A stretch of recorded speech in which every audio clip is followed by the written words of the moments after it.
I want to make sure that you're able to see the future of e-commerce technology, what merchants need to know, and what I've been doing for the past 18 months.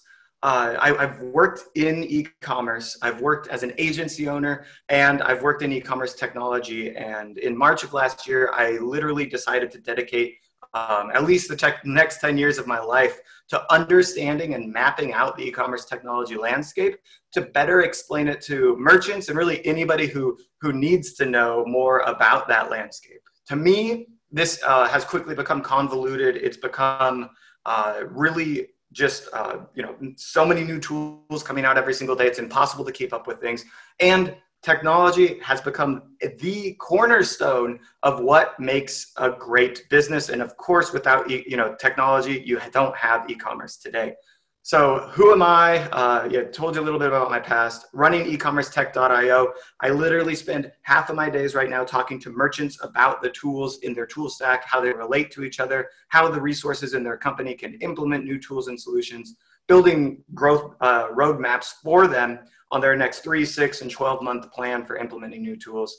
And then on the flip side, I talk with e-commerce technology providers constantly. Tools like all of our sponsors today, Route, Sezzle, Gorgeous, Privy, Omnisend, the list goes on. We have over 150 partners in our network, and I meet with them to discuss what they're doing, what the landscape is changing, what new features are coming out.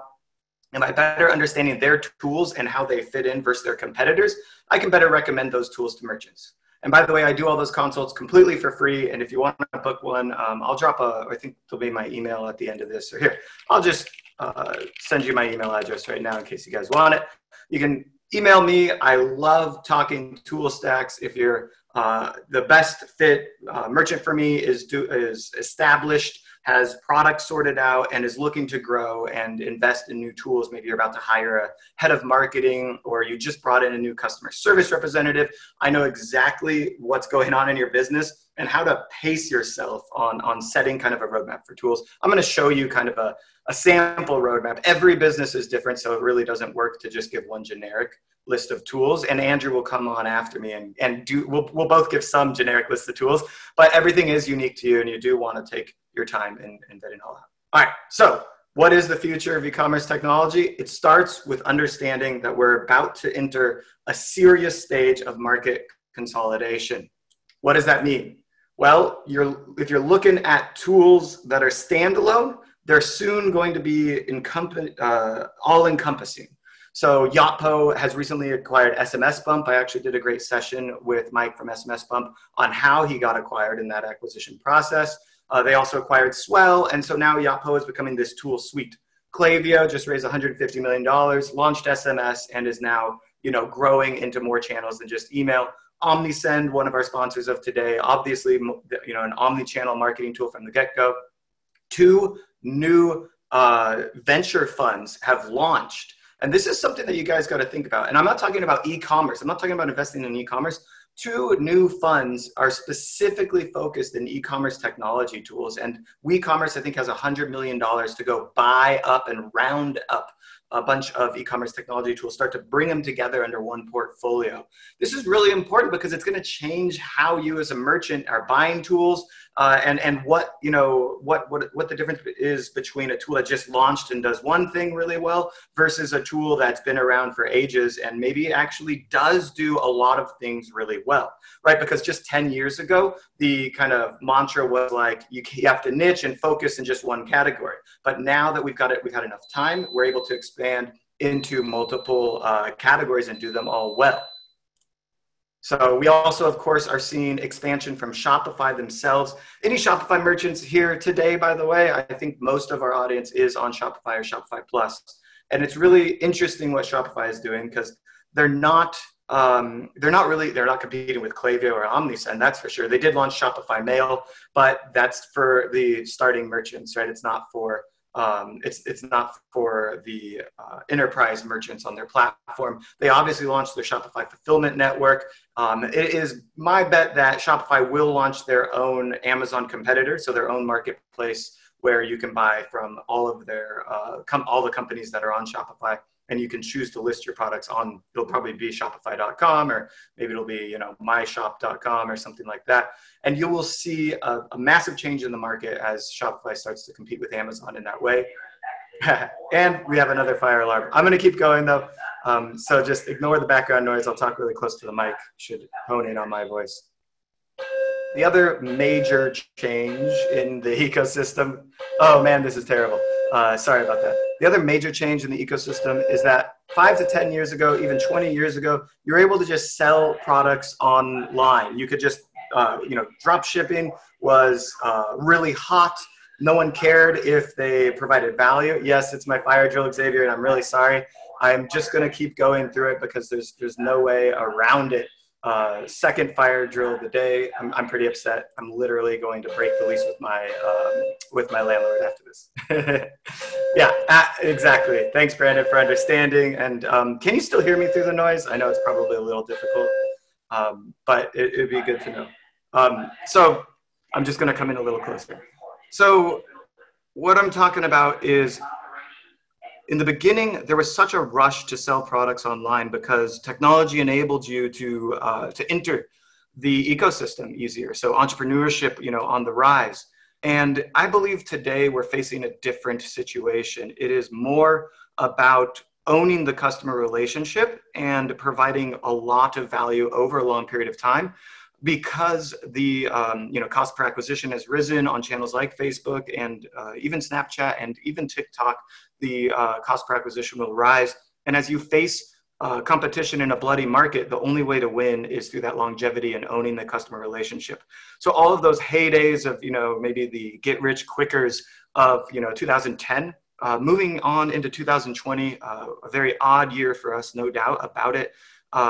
We can place a pretty strong bet that the brands that pass through customers, sell to them one time, and really are like honing in on that cost per acquisition, but don't get much in the way of lifetime value, those brands are going to fade away as we look towards subscription brands, towards repeat purchases, and what we call the rise of the digitally native vertical brand. Super passionate about this kind of concept. You can see it in the data as how e-commerce has changed over time, and how retail is actually shutting down because these are all companies that don't do a good job of owning the customer relationship. You don't, and a lot of these, by the way, are in a category where you could consider them discount or value providers. Walmart is the king of value and is pulling strong and putting some of these guys out of business. On the flip side, even if even for lower income Americans, they still want a relationship with that brand. And that relationship is often found through social and through that online experience. So here's a bunch of brands that are doing great at this. You've probably seen them before: Kapari, Away, Birchbox, Casper, Harry's, the list goes on. Rothy's is great. And if you're from one of these brands today, awesome. Glad to have you with us. I know we have a few of you here. I do think that these are the brands to build, to example off of, and to copy in a way. But don't copy their products, because that's boring. Copy their loyalty programs, their marketing strategies, the way that they handle their customer service inquiries, the online chat strategies that they're doing, stuff like that. And the reason all of this is happening, by the way, is because the shoppers are now smart. So in the past, as I was talking about that drop shipping kind of movement and way of the past, where you could kind of get rich quick through grabbing it off of Alibaba, launching a store and going, shoppers are now aware that they can probably find a better deal someplace else, so they're going to Amazon. And so because of that increased competition, we know that we cannot do this. Two brands, by the way, do this anymore. Two brands doing this really well are Snow Teeth Whitening. I think they're both behind me. Can you see? Yeah, right there is Snow, and BlendJet. Had the honor of meeting both of their CEOs and teams, and they're doing a great job of just owning that customer relationship. Ironically, they both have 113,000 followers. I never even noticed that. But the comments on these posts are just insane. The way that they respond and engage keeps people around. And in both cases, they're actually really good at influencer marketing and having influencers, not just paying an influencer money to do something, but having a relationship with an influencer that drives a longevity of the relationship. And you're going to hear about that at the end of today in Neil Schaefer's talk. All right, we're already like probably going too fast, almost out of time. 6 ways that you can think about differentiating yourself if you haven't done any of these already, and you probably have. Niche market expertise. So if you are literally the best in beauty, we're actually going to hear from Ron Robinson, right? I think I said his name right. In tomorrow, I'm sorry, I want to make sure I got his name right. I'm just looking it up right here. Yeah, Ron Robinson. My brain is like, is it Rob Roninson? No. Okay. So I'm going to interview Rob tomorrow, and he created Beauty Stat Cosmetics, and he is somebody that's been in beauty for years, and he's literally a chemist, right? So that's a good reason to start a new business, a new beauty business, and that's a really strong differentiator that is going to be tough for other people to copy. And that leads right into having a unique and differentiated product. And so thinking about how the product and product experience can be more differentiated for you, I think is really important. That leads directly into having a best-in-class brand, having unique relationships. So maybe it's just a card insert into your product that talks about how to activate it, how to use this product to its fullest, when to reach out for help, where to reach out for help. Maybe it is it's an extra product in the box, a surprise gift that you can afford based on your cost of goods sold to give customers that wows them. Maybe it's the way that you get them to respond and engage on social. You know, post a picture with your product, enter a giveaway to win your next XYZ for free. Those kinds of things. Really strengthen that brand relationship and make you unique so that people do choose to buy from you as opposed to buy from Amazon. Operational advantage, you know, we don't see this as often, I would say, but definitely some businesses spawn off of the opportunity or advantage of maybe they own their own warehouse, or they have a unique supply chain into China because they speak fluent Chinese and they spent, 6 years in Beijing or something like that, right? So when you have that unique supply chain, you're able to differentiate in that way. Bundling, which is a little bit of a weaker differentiator because it can be copied a little bit easier. But as a basic example, BlendJet, in the beginning, they just sold blenders. Now they actually sell smoothie mixes, which obviously go in blenders. It's a great way to upsell for them and their unique smoothie blends. And in that way, they're able to keep the customer around the core product in itself. And then, of course, if you are the personal brand, that's good. Yeah, it's hard to bundle with drop shipping. Well, the truth about drop shipping is that drop shipping is a way to test the market. But at the end of the day, you don't want to just be a drop shipper. It's bad for customer experience. You don't own your product as strongly. So if it's bad product, you might not catch it or know. The real goal with drop shipping is to prove that you can sell a product profitably. Then you turn from drop shipping to bulk orders, dropping that in your own warehouse, probably in the United States, so that you can ship it out in 2 days to people in the US. It improves the product experience. You're allowed to then differentiate your product. You can do unique packaging, stuff like that. And then, of course, you can bundle it with other products. And that's the only way you're going to get your margins appropriate to succeed over the next 5 and 10 years. Remember, this is the future of e-commerce technology, but I'm looking at the future of e-commerce as a whole and telling you that, like, your business isn't going to succeed if you think you're going to be drop shipping for the next 10 years. No, your goal is to use drop shipping to test markets and then go find a unique supplier that you can work with on owning your supply chain and differentiating your supply chain. I promise you, that's what's going to help you succeed. You don't have to rush into it, but it's going to be required in the future. Another big shift we are, of course, seeing, as we talked about, SMS Bump merging with Yotpo, Klaviyo launching SMS, Omnisend, Send, one of our sponsors of today. Omnichannel is mandatory. You need to be where the customer is. You've probably heard it 100 times before.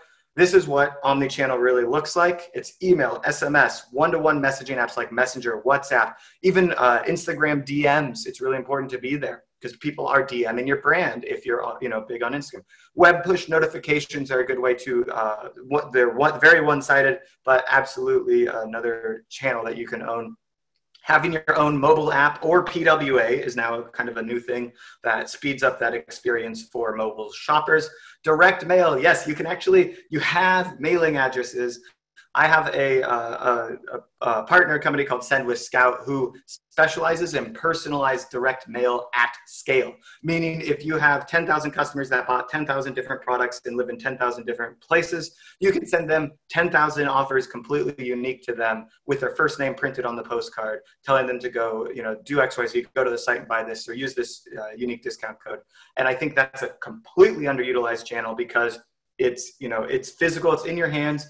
My wife is checking the mail more often than ever before because we don't get out of the house very much. So it's like the only thing to do. Send with Scout, Philip. Here, I'll bring it up really quick.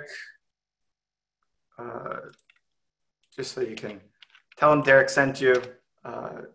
And we'll add that into the show notes, Casey. Has everyone got the show notes open?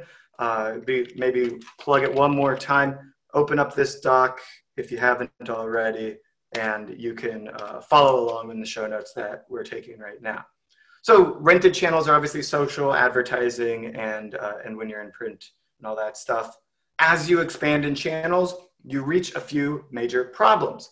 Attribution is the biggest problem, where just as an example, I love SMS marketing, and it works pretty much across the board for every business. Either it works in a small capacity, might only increase your conversion rate by 1%, but usually especially if you're working with younger generations, SMS is big for business. The problem is if you look at an SMS tool, it's probably going to take a lot of credit for our sales. It'll be like, we're going to give you an ROI of 30x.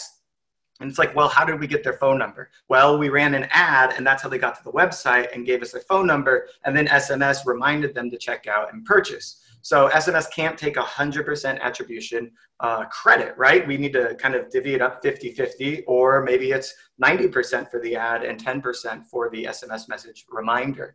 It's tough to say exactly. So when you look at some of those tools, it's tough to know what your attribution model should be. As the tools get fragmented, which we're saying there's market consolidation happening, but there's still a lot of fragmentation in our data. This is why understanding and thinking through your tech stack is more important than ever. Your data, if you're doing $1 million a year today, might not feel like it, but as you grow to that $100 million revenue mark, which I think is every $1 million e-commerce store's goal, dream, you are going to need your data organized, and it's going to become a core asset to you. As just a basic example, I was talking with a brand yesterday with a tech provider called Price Stack, and they work with $5 million plus merchants for price testing and optimization. And the way that they do that is by understanding your pricing data going back as long as the product has been available. What they said to me is that if companies have offered products at different prices in the past or use discounts or coupons or promos, we will understand how the consumer relates to price sensitivity using our machine learning algorithm, and therefore be able to suggest an optimal price. That was a lot of words for you, but what it really means is your data is so powerful that it can immediately turn into profit by plugging in certain machine learning tools. So having your data owned and organized is going to be more important than ever as we move into the world, into the future of artificial intelligence, machine learning, personalization, and segmentation. And I'll just skip over that point. Obviously, one of these channels is going to work better than all the rest. So you need to, in an omni-channel relationship with the consumer, identify those channels. You have to test everything, I would say, and then find the best fit ones and focus in on them. You don't have unlimited resources, so focus on the ones that are working the best for you. And even if that means cutting SMS today, which is unlikely, but I would say then cut SMS. If that's what you found, you don't have enough of a budget or resources for it, then focus on email, move to SMS at a later time. So the challenge, this is a challenge I've never seen solved. And tell me if you can relate to this. How many people have on their site right now a pop-up that collects email, right? After you collect the email, do you ask them for their phone number next? Do you ask them for their Instagram handle? Do you ask them to send with Messenger? Do you ask them for web push notifications? Not many people are doing the right flow sequence going from one tool to another, I would say. So thinking about how you might take an email subscriber, send them an email asking if they'd like to join the SMS list, and what that means to be on the SMS list as well. Right, so combining multiple channels, and the data shows that if somebody's on 3 or more channels, their lifetime value goes up by like 300%. Of course, that's correlated, not causated, because the ones that do sign up for multiple channels like your brand more and yada, yada. But it's important to think about, okay, I've got an email list of 10,000 people. How about I use that to grow my SMS list, or I use that to grow my Messenger list so I can engage with more people on Messenger, maybe send them through some automated chatbot sequences on Messenger with Recart, which is one of our sponsors of today. All right, and of course, the biggest challenge is how do we actually execute on all of these things well with our existing internal resources? Next up, we have user experience. The bar is higher than ever. You know, everyone's telling you this. Every merchant I talk to wants their site to load faster, but it's a lot more than that. It's about thinking about your mobile experience, I would say, in general. Here's some typical user experience opportunities that I bet you weren't thinking of when I said user experience. First one, free 2-day shipping. This is now par for the course. That's why drop shipping is so bad, because it's really going to lead to a negative user experience. Live chat, and we have Help Flow speaking. Is it today or tomorrow? I forget. Let's see. I think it's tomorrow. We've got Help Flow speaking. I hope you do join us again tomorrow. And they're going to talk about how to use live chat to increase conversions. Really, really powerful stuff. And answering those questions in real time, it's immediately negating an objection, which is preventing them from opening up their wallet. It really can increase conversion. Oh, you know what? We will hear a little bit from Nicole about that, about how to use customer service as a sales driver, not just a kind of retention tool or solving those random customer issues. And then we just talked about how to collect information on users. And so I do think that there's a future in which we're better at saving login credentials. As a random example, if you're a really Instagram heavy brand, getting that Instagram handle or having people log in with Instagram, pulling their Instagram profile and showing that on your website, I think that's a huge opportunity for you that you might be missing. Now, I wouldn't recommend that for a new store just starting out or investing in that technology, but for like, you know, doing a few million a year and you're just like, if you've got over 100,000 Instagram followers, could be a really great way to engage people. And you can bring that into their customer profile, especially if you're a subscription brand. Can you imagine having your custom dashboard, you know, showing products unique to what you've purchased in the past, allowing you to easily skip your next month's box or add products to it if you want, and it's showing your profile information and your past order history and all of the future orders that it can suggest for you. What an amazing experience that would be. I would buy from that brand. I would stick around with that brand. It's stronger than an Amazon experience even. Super personalization, Brandon called it. I love it. And so, so saving that login credentials so that I don't have to go through the checkout. And obviously Shopify does some of this for us, but we want to own some of it ourselves. We don't just want to rely on Shopify. And then, next up, don't piss me off or I'll tell on you. Everyone has had a hater in their business. If you're doing any business at all, you've had somebody give you a 1-star, complain, yell to their friends about how terrible you are. It happens for all sorts of reasons. Maybe their product was lost. Maybe they just, it broke when they used it the wrong way. They couldn't figure out how to use it. It just keeps the list of reasons people get pissed off goes on. And of course, we don't want to piss anybody off. But what we really want to do is make sure that we're turning these upset people into brand advocates by answering their questions directly.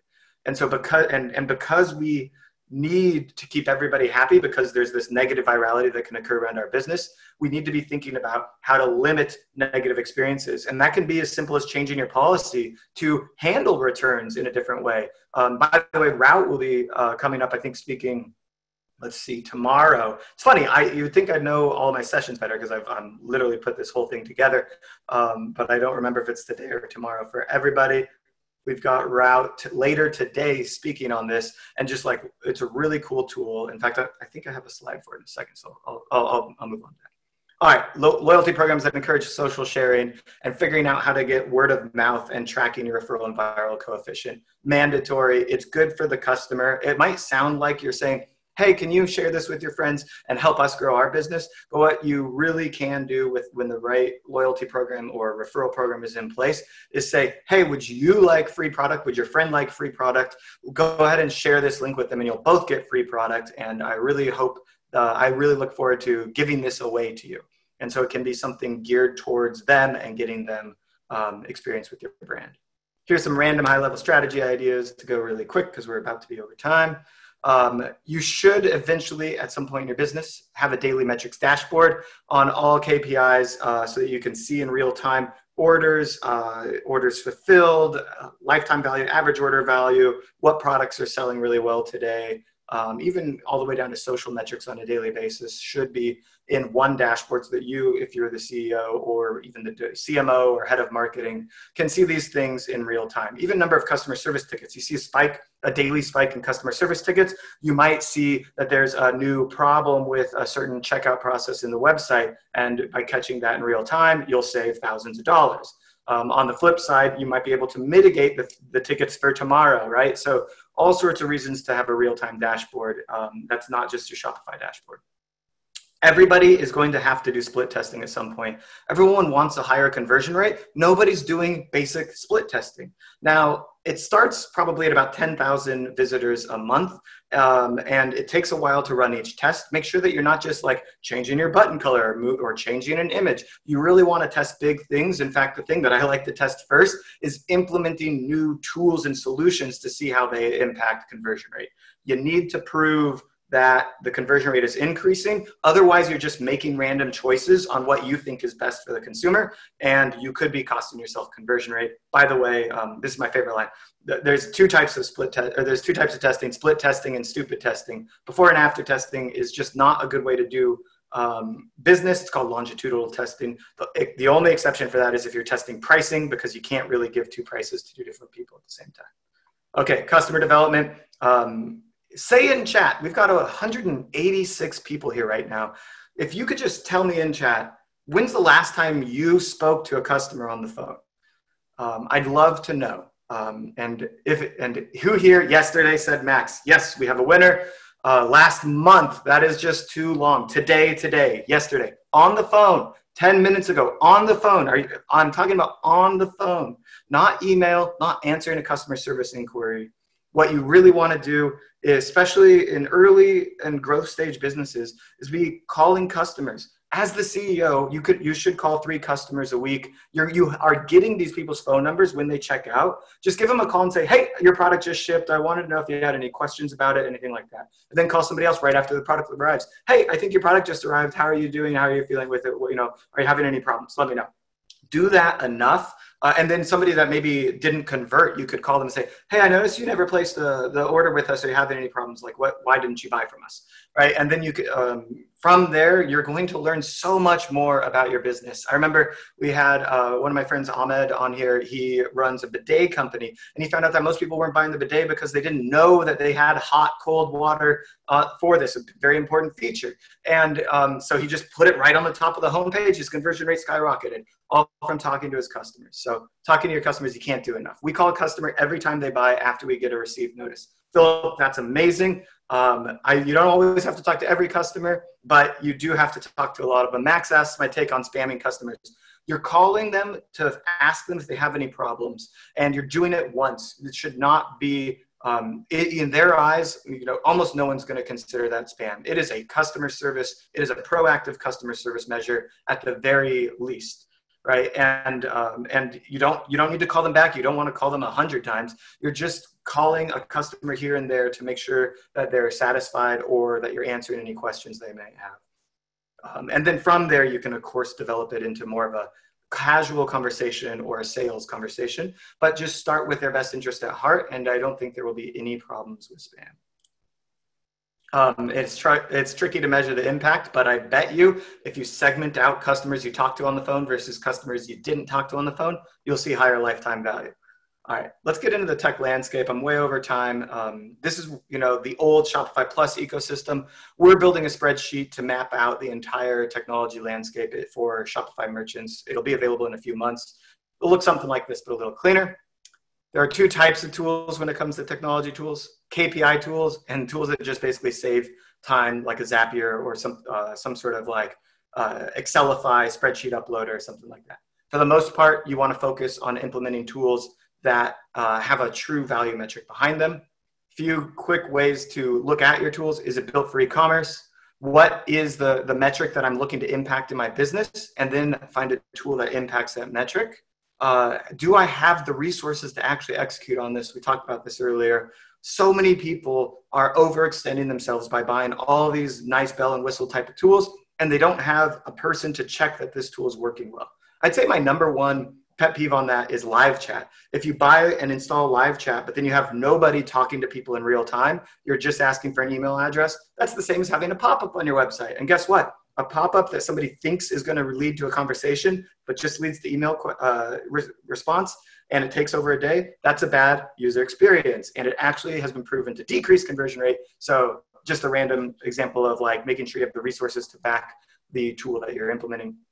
Is it priced for value? Some tools can be overpriced or really gouging you, and you have to figure out how that price is going to work into your margin. You need, you probably have a detailed COGS, and then you think about like cost of acquisition, and you're putting cost of customer service. You're thinking about like this, spectrum of how you make profit in your company. One of those little places after COGS and cost acquisition, taxes and inventory, warehouse management, all these little things. You need a little spot for technology.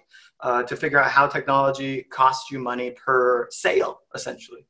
And then, a lot of tools do have similar feature sets, and I think people get caught up on that. And then what does it integrate with? Does it fit with the rest of my stack? All right, I'm moving fast. I'll give you all these slides later. My number one, kind of rule of thumb is don't sign contracts unless it's absolutely necessary. You do want to make sure that you're big enough to get the value out of a tool. Segmentation, personalization tools do more at scale, just kind of by the nature of them. The more data you have, the more powerful it'll be. And if you have to invest all this time in creating different flows and sequences, and then it's only for 5 people instead of 5,000 people, it's obviously a lot of cost up front for not a lot of payout. We already said margin. When I'm talking to sales reps and on behalf of a merchant, I listen for things like what brands are they saying they've had success with. If they're only listing enterprise brands and I'm working with a small merchant, it's not the right fit tool. But they'll try and sell you anyways. They'll try and close that $1,000 a month from you and gouge you. Hey, tech partners, how you doing out there, by the way? And you got to listen to those cues of, these, they're talking about user access control, and they're, talking about building custom APIs for us. We don't need all that stuff. We want something that's just plug and play and ready to go for my one team member, right? And so it's like that tool might be too robust. Let's pass on that until we're a larger company. Always ask who, if not you, who should I go with, and see what they say. A lot of people get squirmy and say, "Oh, we're the best" and all that stuff. But really, you should always ask. Pricing transparency, lock-in costs. I think you guys probably know tools like email service providers, SMS providers, messenger providers. They have pretty high lock-in costs. Inventory management systems and 3PLs, high lock-in costs. The higher the lock-in costs, the longer you want to take to make that decision. Always research 2 or more tools, and I like to bet on the guys that are well-funded and high growth, because that means they're launching features with a high cadence and growing towards the future of my business, not just what I need today.